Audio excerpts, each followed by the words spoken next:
त्रिकुट पर्वत की पावन गोद में विराजमान माता वैष्णो देवी केवल एक मंदिर नहीं, बल्कि करोड़ों श्रद्धालुओं की आस्था का केंद्र है। माना जाता है कि माता रानी अपने भक्तों को स्वयं बुलाती हैं और जिन पर उनकी कृपा होती है वही इस दिव्य यात्रा को पूर्ण कर पाते हैं। आज मैं आपको अपने साथ लेकर चल रहा हूं एक ऐसी आध्यात्मिक यात्रा पर जो केवल पैरों से नहीं बल्कि श्रद्धा और विश्वास से पूरी होती है। दोस्तों, सुबह का समय है। मैं नई दिल्ली रेलवे स्टेशन पहुंचा हूं।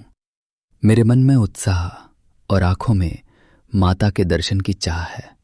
होठों पर बस एक ही जयकारा, प्रेम से बोलो जय माता दी। ट्रेन धीरे धीरे दिल्ली से जम्मू कश्मीर की ओर बढ़ती है। खिड़की से दिखते खेत, नदियां और बदलते दृश्य मन को एक अलग ही शांति प्रदान करते हैं।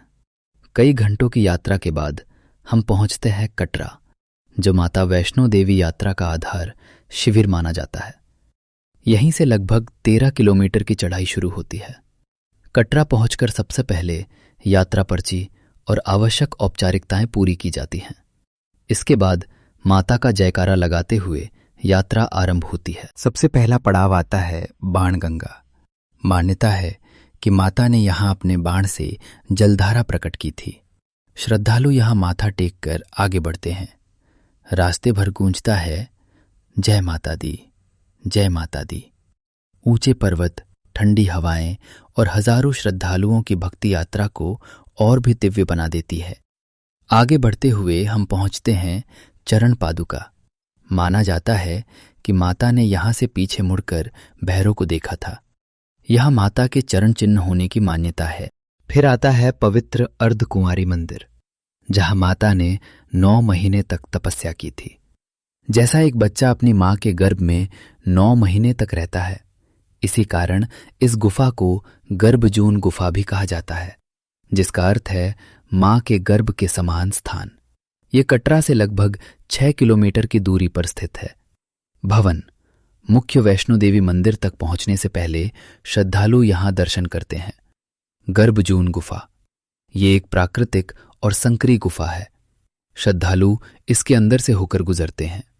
माना जाता है कि इस गुफा से निकलना आध्यात्मिक रूप से पुनर्जन्म का प्रतीक है। आइए और कुछ देर नजारे का मजा लीजिए।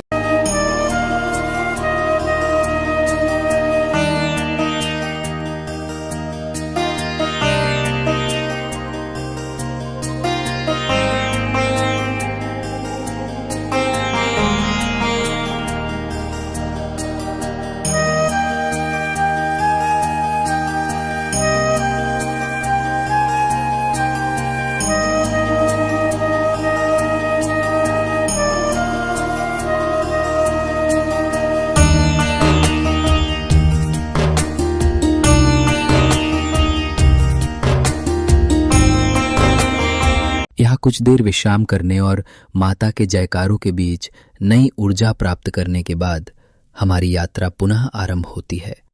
अब हम भवन की ओर बढ़ रहे हैं। त्रिकुट पर्वत की ऊंची ऊंची चोटियां, ठंडी हवाएं और चारों ओर फैली प्राकृतिक सुंदरता मन को एक अलग ही आनंद से भर देती है। दूर पहाड़ों के बीच दिखाई देता माता का बिवाइज्ड हर श्रद्धालु के हृदय में उत्साह और भक्ति की एक नई लहर जगा देता है। जैसे जैसे हम ऊपर चढ़ते हैं, रास्ता कठिन होता जाता है, लेकिन माता का नाम लेते ही कदम अपने आप आगे बढ़ने लगते हैं। थकान शरीर में महसूस होती है, लेकिन मन में केवल एक ही इच्छा होती है, माता के दिव्य दर्शन। रास्ते में छोटे छोटे बच्चे, बुजुर्ग, युवा और दूर दूर से आए श्रद्धालु एक ही स्वर में माता का जयकारा लगाते हुए आगे बढ़ रहे हैं। जय माता दी, साचे दरबार की जय। इन जयकारों की गूंज पूरे त्रिकुट पर्वत को भक्तिमय बना देती है। आखिरकार वो पावन क्षण आ जाता है जिसका हर भक्त बेसब्री से इंतजार करता है। श्री माता वैष्णो देवी भवन।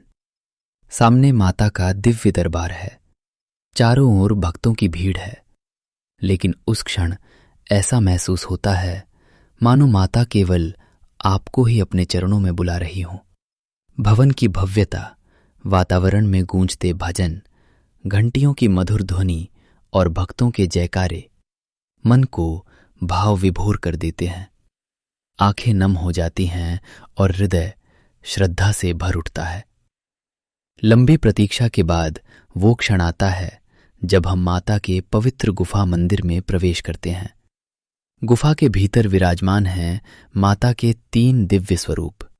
महाकाली जो शक्ति का प्रतीक है, महालक्ष्मी जो समृद्धि और वैभव प्रदान करती हैं, और महासरस्वती जो ज्ञान और बुद्धि की अधिष्ठात्री हैं।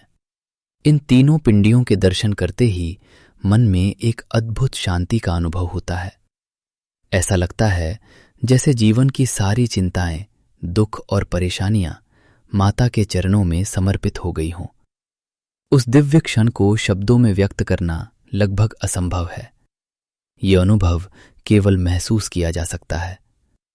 दर्शन के पश्चात हम माता का आशीर्वाद लेकर भवन से बाहर निकलते हैं, लेकिन यात्रा अभी पूरी नहीं हुई है।